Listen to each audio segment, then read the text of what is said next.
નમસ્કાર.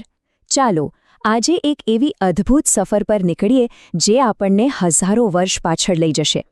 આપણે વાત કરીશું ભારતના ભવ્ય વારસાની, એક એવી વિરાસત જે ફક્ત ઇતિહાસના પાનાઓમાં નથી પરંતુ આપણા રોજના જીવનમાં ધબકે છે, આપણી ઓળખ બનીને.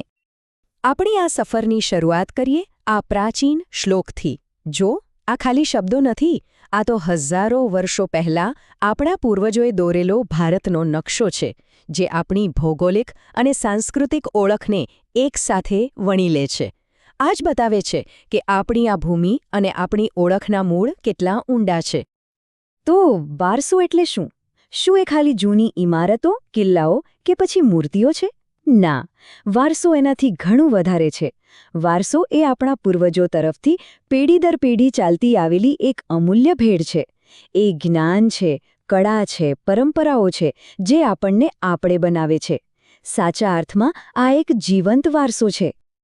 કોઈ પણ સંસ્કૃતિનો વારસો છે ને, એ હંમેશા એની ધરતી પર, એની પ્રકૃતિ પર જ પાંગરે છે.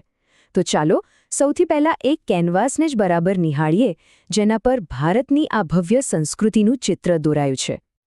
ભારતના આ કુદરતી વારસાને આપણે સહેલાઈથી સમજવા માટે 4 મુખ્ય ભાગમાં વહેંચી શકીએ. એના 4 મુખ્ય સ્તંભ છે.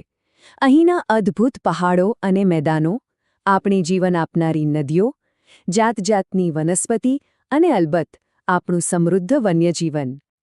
જરા કલ્પના તો કરો, ઉત્તરમાં હિમાલય જાણે એક ચોકીદાર બનીને ઊભો છે, તો ગંગા યમુનાના ફલદ્રુપ મેદાનોએ સદીઓથી કેટલીય સંસ્કૃતિઓને પોતાની ગોદમાં ઉછેરી છે. વડ અને પીપળા જેવા વૃક્ષો તો આપણી આસ્થાના પ્રતીક છે. અને હા, ગીરના જંગલમાં ગર્જના કરતો એશિયાઈ સિંહ, એ તો આપણા દેશનું ગૌરવ છે. આ બધું જ ભેગું મળીને આપણો અમૂલ્ય પ્રાકૃતિક વારસો બનાવે છે. ભારતમાં નદીઓ ફક્ત પાણીનો સ્ત્રોત નથી હોતી, આપણે એમને લોકમાતા કહીએ છીએ, એટલે કે લોકોનું પાલનપોષણ કરનારી માં. આ પવિત્ર સંબંધે જ આપણી સંસ્કૃતિને હજારો વર્ષોથી જીવંત રાખી છે.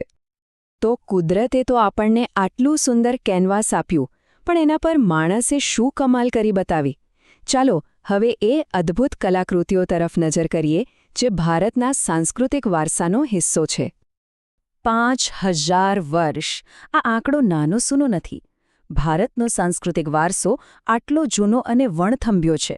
એની કહાણી સિંધુ ખીણની સભ્યતાના સોનેરી સમયથી શરૂ થાય છે અને આજ સુધી સતત ચાલતી આવી છે. આ મૂર્તિ જુઓ, આ દાઢીવાળા પુરુષની મૂર્તિ સિંધુ ખીણની સંસ્કૃતિમાંથી મળી છે. જરા વિચારો તો, લગભગ 5000 વર્ષ પહેલાં પણ આપણા પૂર્વજોમાં કલા અને શિલ્પકળાની કેવી અદ્ભુત સમજ હશે.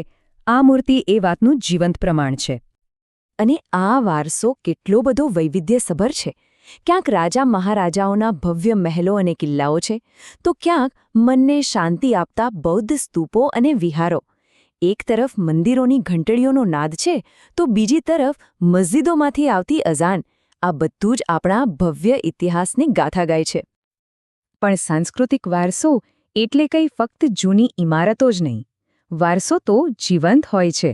અને એનું સૌથી મોટું ઉદાહરણ છે આપણા મેળાઓ. જેમ કે ગુજરાતના આ મેળાઓ.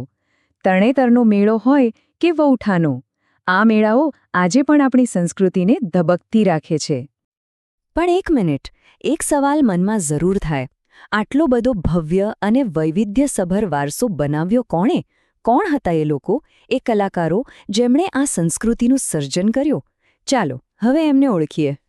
તો મૂળ સવાલ એ જ છે કે આ ભવ્ય વારસાના અસલી શિલ્પીઓ કોણ હતા? આનો જવાબ કોઈ એક જાતિ કે પ્રજામાં નથી. આનો જવાબ તો અનેક પ્રજાતિઓના સંગમમાં, એમના મિલનમાં છુપાયેલો છે. આપણી આ ભારત ભૂમિ એક મોટા સમંદર જેવી છે, જ્યાં સમય જતાં અનેક પ્રજાઓ રૂપી નદીઓ આવીને ભળી ગઈ. આફ્રિકાથી આવેલા નેગ્રીટો લોકોથી આ પ્રવાહ શરૂ થયો. પછી દ્રવિડો આવ્યા, જેમણે સિંધુ ખીણ જેવી મહાન સંસ્કૃતિ બનાવી. અને છેલ્લે મધ્ય એશિયામાંથી આર્યો આવ્યા.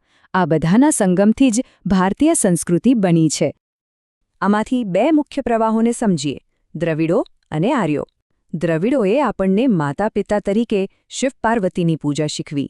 આપણે જે દીવા, ધૂપ, આરતી કરીએ છીએ એ પરંપરા એમની દેન છે. તો બીજી તરફ આર્યોએ પ્રકૃતિની પૂજા, એટલે કે સૂર્ય, વાયુ, નદીની પૂજા અને વેદોની ઋચાઓની ભેટ આપી. આ બંનેના મિલનથી આપણી આજની ધાર્મિક પરંપરાઓ બની છે. સારું, તો આ બધી તો થઈ ઇતિહાસની વાતો, પણ આજે આપણા માટે આ વારસાનો શું અર્થ છે? આ બધું વર્તમાન સાથે કેવી રીતે જોડાય છે? તો આખી વાતનો સાર એ જ છે કે ભારતનો વારસો કોઈ એક રંગનો નથી.